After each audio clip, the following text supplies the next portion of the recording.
In a previous video, we spoke about the shakeout drill, which is a communication network invoked during an earthquake so bad the communications and government are temporarily offline. It's made up of citizen volunteers called block captains who will report on the injury status of their neighborhood to the precinct chair, who will then pass it to the district communications specialist, who then passes it to the city ham radio operator so that a picture can be created where the hot spots are and get first responders there as quickly as possible.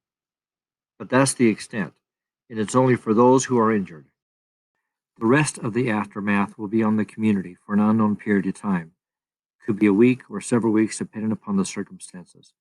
We'll be in charge of cleanup, sanitation, water, lodging, security, safety, and other medical needs. You see, unlike hurricanes where you have a week's worth of warning to plan or prepare, along with a proposed flood area and first responders and contractors standing at the perimeter ready to help, none of that happens with earthquakes. As we know, they are sudden. We'll have no idea where it will hit or how bad.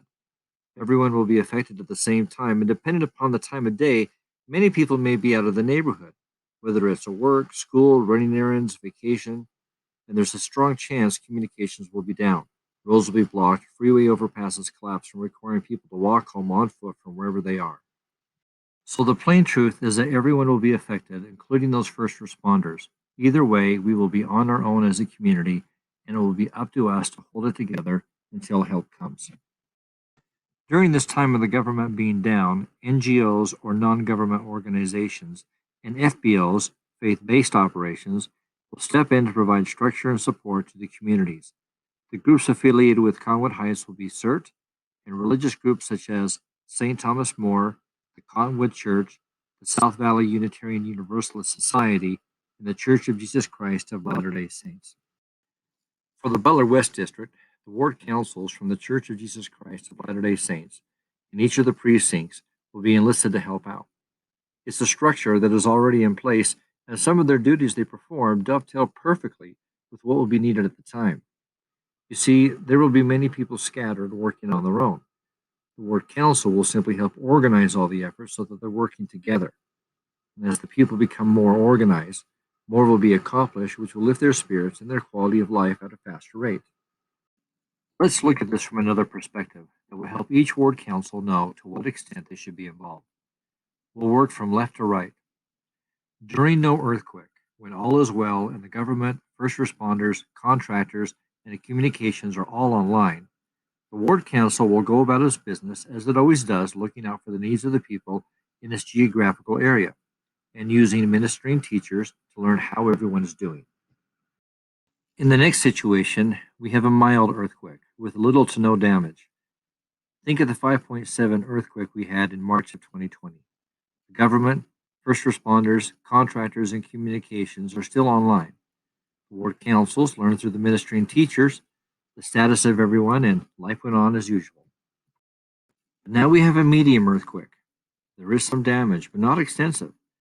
The government, first responders, and contractors are still online, but the communications is spotty.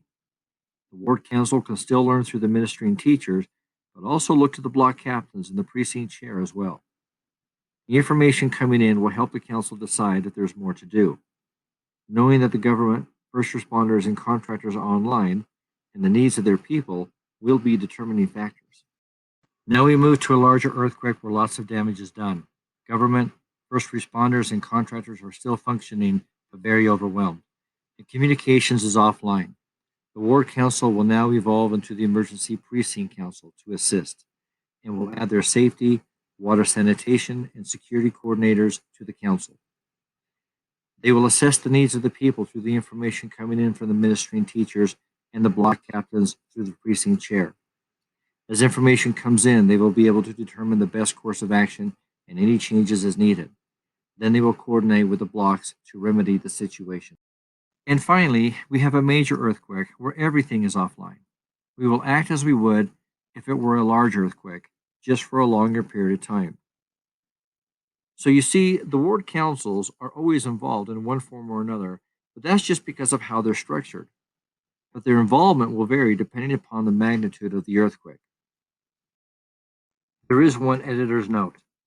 The word contractor references contractors for all of the utilities, such as gas, water, sewer, electricity, and cleanup. It was just easier to list it that way. In our next video, we will go through the specific duties of everyone on the Emergency Precinct Council.